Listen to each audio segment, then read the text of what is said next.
네, 여러분 안녕하십니까. 10월 14일 금요일 아침 매일 성경 묵상 함께 나누겠습니다. 오늘은 사무엘하 15장 24절에서 37절까지 말씀인데요. 제가 24절, 25절 두 구절을 읽겠습니다. 보라, 사독과 그와 함께한 모든 레위 사람도 하나님의 언약궤를 메어다가 하나님의 궤를 내려놓고 아비아달도 올라와서 모든 백성이 성에서 나오기를 기다리도다.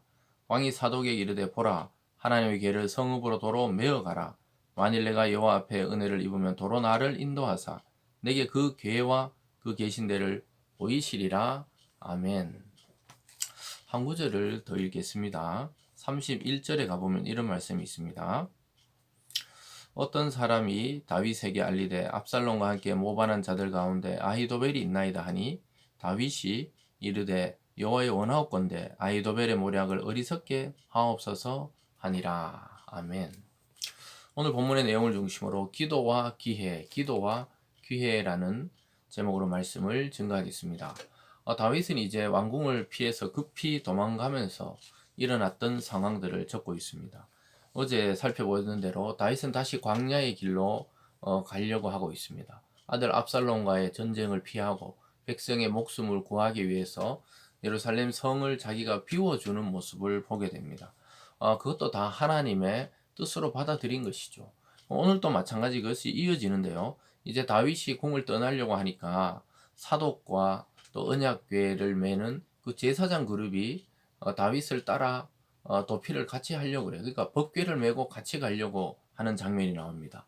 또 하나는 후세라는 사람이 다윗을 끝까지 쫓으려고 하는 그런 장면이 나와요.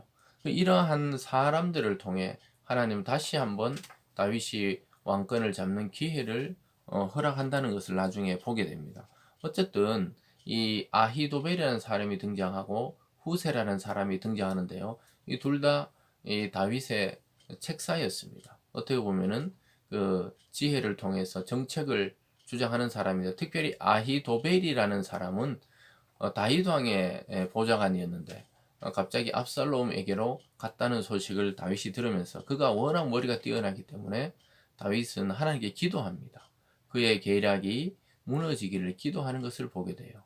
그러고 나서는 후세라는 사람을 왕궁으로 다시 돌려보내서 자기에게 그 정보를 제공해 달라고 이렇게 사람을 심어 놓는 것을 보게 됩니다.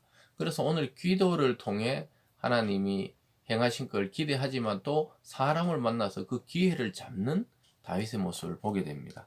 사랑하는 여러분, 오늘 하루도 여러분에게 닥치는 많은 일들과 또 많은 사람들, 또 만나는 그 중에서 하나님이 우리에게 기회를 주시려고 만나는 일들과 만나는 사람이 있다는 사실을 우리가 알고 그 지혜롭게 그 사실에 눈을 뜨는 오늘이 되기를 바랍니다. 먼저 그 제사장과 언약궤를 돌려보내는 모습을 보게 돼요. 25절은 왕이 사독에게 이르되, 보라, 하나님의 궤를 성읍으로 도로 메어 가라. 만일 내가 여호와 앞에 은혜를 입으면 도로 나를 인도하사 내게 그 궤와 그 계신 데를 보이시리라. 그 다윗은 하나님의 주권에 달려 있다고 이야기합니다. 물론 그 법궤도 중요하지만 법궤와 맺은 언약이 더 중요한 것이죠. 그 언약은 다윗에게 이제 왕권을 영원히 주겠다 그랬기 때문에, 그 언약을 믿기 때문에 내가 이 법궤를 가지고 가지 않아도 왕궁에 그대로 둬도 하나님이 만약에 하나님의 뜻으로 내게 은혜를 입으면 도로 내가 거기 가서 그 법궤와 하나님을 보리라, 이렇게 말하고 있는 것입니다. 여러분, 이 위기 속에서도 다윗은 상당한 믿음의 모습을 보여주고 있는 것입니다. 여러분, 우리가 어떤 상황이 급박하게 돌아가더라도 하나님이 이 일을 결정하셨고 하나님이 이 일의 끝에 결국 승리를 주신다는 확신이 없으면 이런 행동을 하기 어렵죠. 그래서 저와 여러분도 어떤 위기 상황에서도 하나님의 계획은 있다, 저와 여러분을 향한 하나님의 뜻이 있다, 이 사실을 꼭 기억하시기를 바랍니다. 27절에도 보면 왕이 또 제사장 사독에 이르되, 내가 선견자가 아니냐, 너는 너희 두 아들 곧 내 아들 아히마아스와 아비아달의 아들 요나단을 데리고 평안히 성으로 돌아가라. 너희에게 내게 알리는 소식이 올 때까지 내가 광야 나루터에 기다리리라 하니, 사독과 아비아달이 하나님의 궤를 예루살렘으로 도로 메어다 놓고 거기 머물러 있으니라. 그래서 거기 있다가 어떤 소식이 있거든. 너희 그 발 빠른 아이들이 있지 않냐, 그 아이들 통해서 내게 나루터에 기다릴 테니까 소식을 전하는 역할을 해달라고 오히려 다시 돌아가라고 이야기하고 있습니다. 어떻게 보면은 자기의 그 왕권의 정통성을 위해서 이 제사장과 다 데려갈 수 있는데 오히려 돌아가라고 이야기하는 모습을 보내게 됩니다. 그리고 오늘 아까 말씀드린 대로 두 번째로 보면은 아히도벨이라는 사람이 이 압살롬에게 붙어요. 31절에 보면 어떤 사람이 다윗에게 알리되 압살롬과 함께 모반한 자들 가운데 아히도벨이 있나이다 하니 다윗이 이르되 여호와여 원하건대 아히도벨의 모략을 어리석게 하옵소서 하니라. 급박한 기도를 드리고 있죠. 왜냐 아히도벨은 이스라엘 최고의 책사였습니다. 아주 엘리트였고 그의 지략이 실패한 적이 없었습니다. 다윗도 그걸 알기 때문에 그의 계략을 무너뜨려 달라고 기도하고 있으면서 연이어서 32절에 다윗이 하나님을 경배하는 마루턱에 이를 때 아렉 사람 후세가 옷을 찢고 흙을 머리에 덮고 다윗을 맞으러 온지라. 후세란 사람을 만나게 됩니다. 기도가 끝나자마자 이를 만나게 돼요. 하나님은 이것을 좋은 기회로 다윗에게 주셨어요. 그래서 다윗은 내를 따라오려고 하는 이 후세를 오히려 왕궁에 돌아가서 너가 압살롬의 편인 척 하라고 이야기합니다.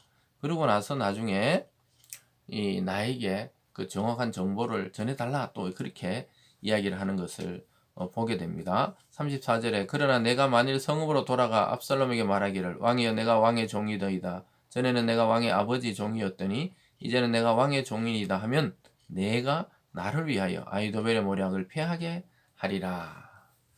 다윗은 이 훗날을 도모하고 있죠. 그리고 기도해서 하나님이 지혜를 주신 것이 무엇이냐 이 후세를 다시 보내라는 거예요. 보내서 그 종 압살롬을 섬기는 종이 되어 있으라는 거예요. 그럴 때 아히도벨이 계략을 세울 때 후세가 그게 아니다. 다른 계략을 말하면 아히도벨의 계략이 무너지고 너의 계략을 압살롬이 듣게 될 것이다. 이런 이야기를 하는데 나중에 결국은 후세의 이야기를 듣고 압살롬이 다윗에 대해서 추격을 바로 하지 않고 망하는 것을 보게 돼요. 이게 하나님이 우리가 기도했다고 가만히 있는 것이 아니라 하나님이 주시는 기회를 적극적으로 선용할 필요가 있다는 것입니다.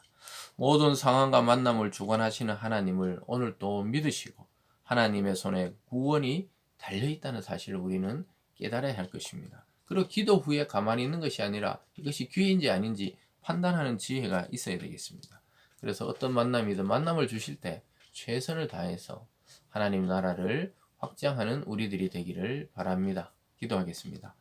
사랑의 하나님 아버지, 이 쫓겨가는 다윗은 하나님께 기도해서 좋은 지혜를 얻고 있는 모습을 보게 됩니다. 하나님 우리에게도 아무리 급박한 상황 속에서도 하나님께 길이 있고 구원이 있다는 사실을 깨닫게 도와 주시옵소서. 감사드리며 예수님 이름으로 기도드리옵나이다. 아멘.